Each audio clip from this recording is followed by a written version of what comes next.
Hello. How's everyone? Can you make some noise? Can you make some noise? Okay. So,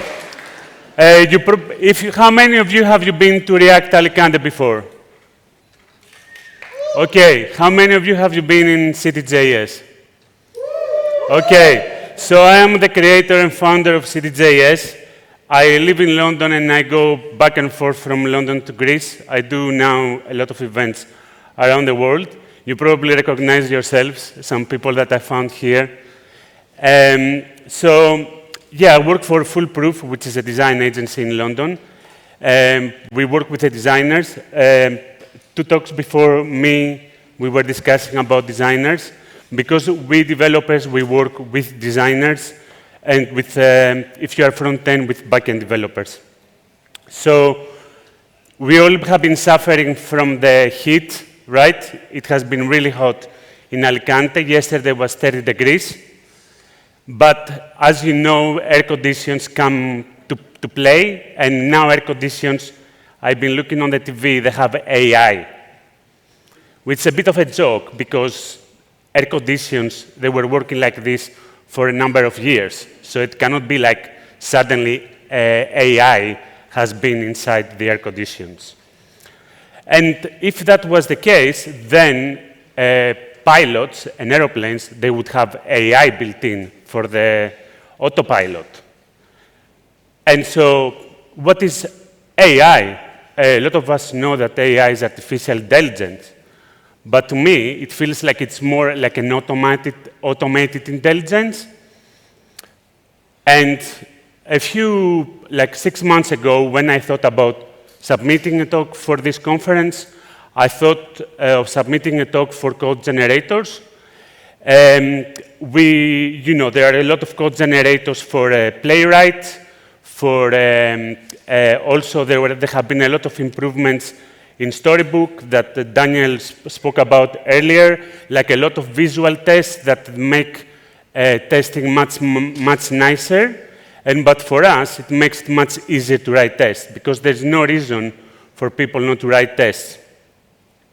So I was thinking like, okay, I'm going to do a talk about code generators, but then AI started evolving really fast.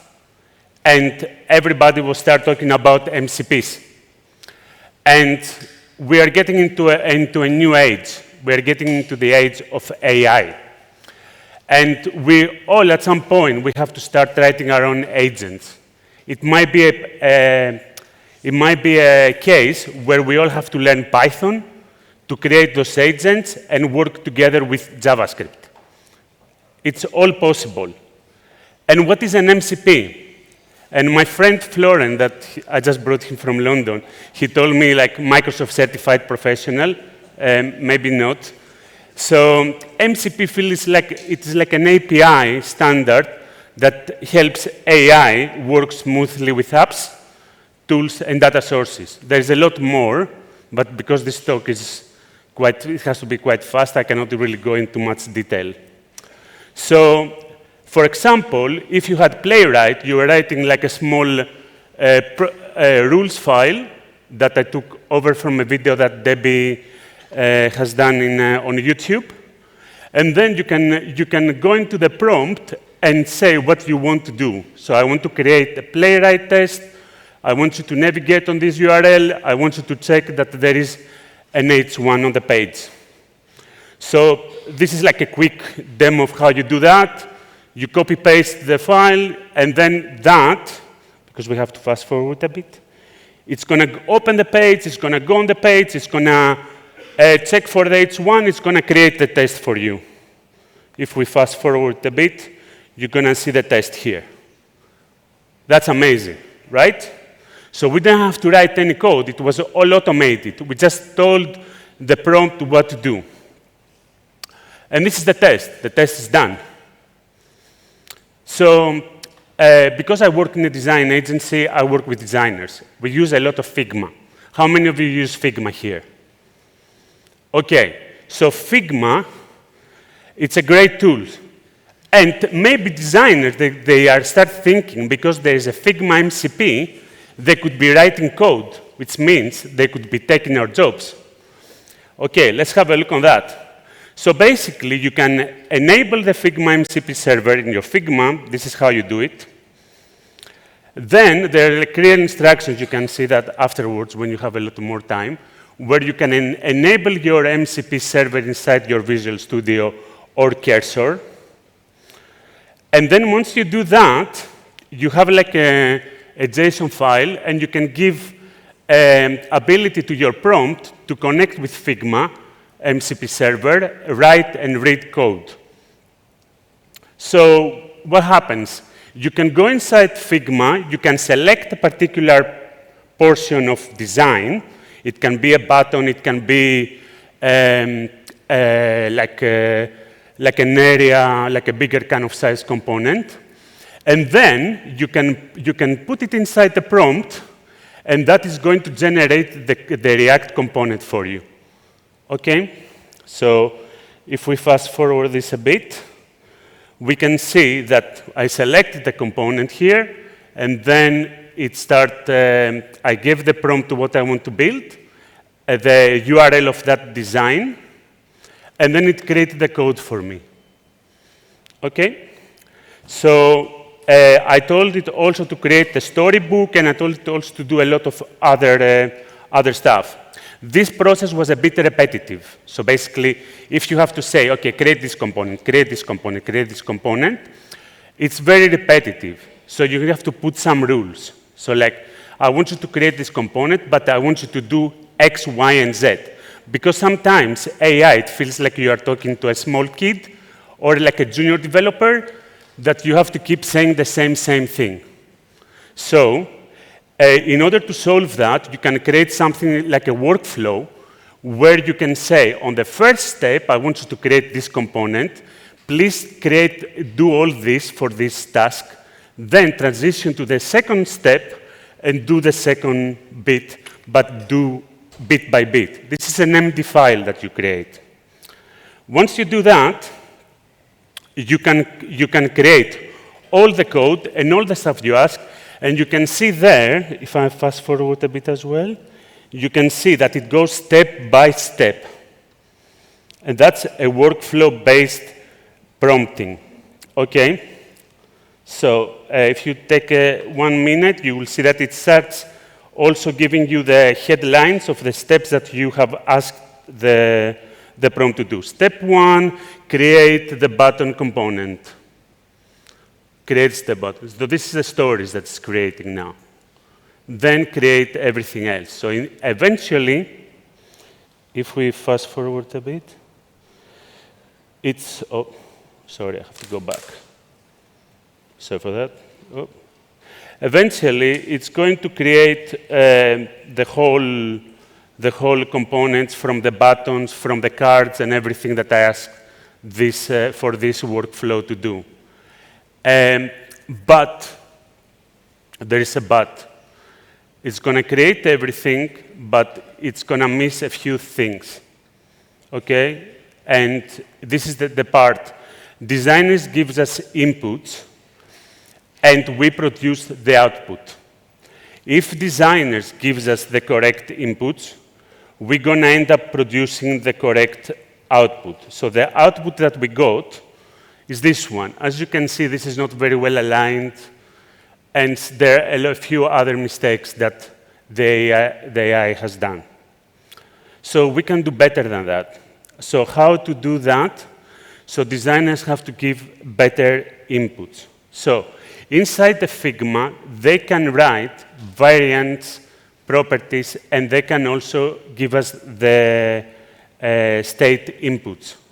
So, example, a button can have multiple states, clickable and disabled. When it's clickable, it can be active and usable. When it's disabled, it can be grayed out and not clickable. So as you can see there, where I'm highlighting with my cursor, I have the properties. Here, I can check the behavior of the component, and I can see that if I'm looking through those selects, I can see how the component behaves. So What I can use now, it's another tool of Figma, which is called Figma Connect. That Figma Connect has a CLI that it can create a Figma file inside my code. What I'm doing here, I'm transferring the properties from Figma inside my code. So there is a bit of connection between the code that I write and the design that the designers create. So I can then, when I publish those properties and the code, the Figma file, I can have a React code inside Figma, which means that any developer can go inside Figma, they can see the behavior, but they can see the code that they have to use. Okay? So, design tools store state information. Designers define state styles variables, but developers sync the properties and those kind of information inside the code, and vice versa, that information is being used across design and code. So that means that eventually AI agents can take that information and they can create better code. So this is what I found when I was looking for the Figma and the Code Connect, is that you can boost output quality by reusing your actual components. Code Connect keep your generated code consistent with your code base. So you have to use Figma MCP and Code Connect together to make things work better. But eventually, designers, they have to give us better information so we can produce the better output. So imagine that we should be able to control the size variations for Figma that can be passed to our code. And this is like the rubber ducky that Faris gave me for the wow. So you can be able to pass like the size of the fonts from the design into your code. And so when the changes are made in the design, those changes can be cascaded across your code, right? So this creates better consistency and much more efficient code. So this is another example of using fonts as variables. So our components and the design is better connected this way. But this can be better connected for the new phase that we are going through for the AI. So semantics matter, and that means that we have the right names for labels, for buttons, and we experiment and we test so we can produce the right outcomes. So AI is not replacing us developers or designers, but is reshaping the way that we work. We are entering in a new kind of era.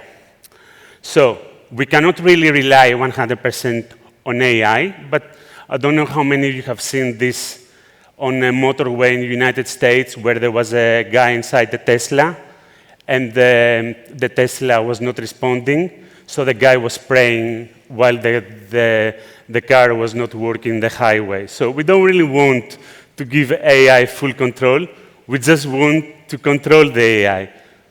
So, yeah, I have to thank Kavya for helping me to do those prototypes in Figma. And I have to say thanks to everyone for listening to my talk. And especially thank you to Victoria and Nacho for having me here.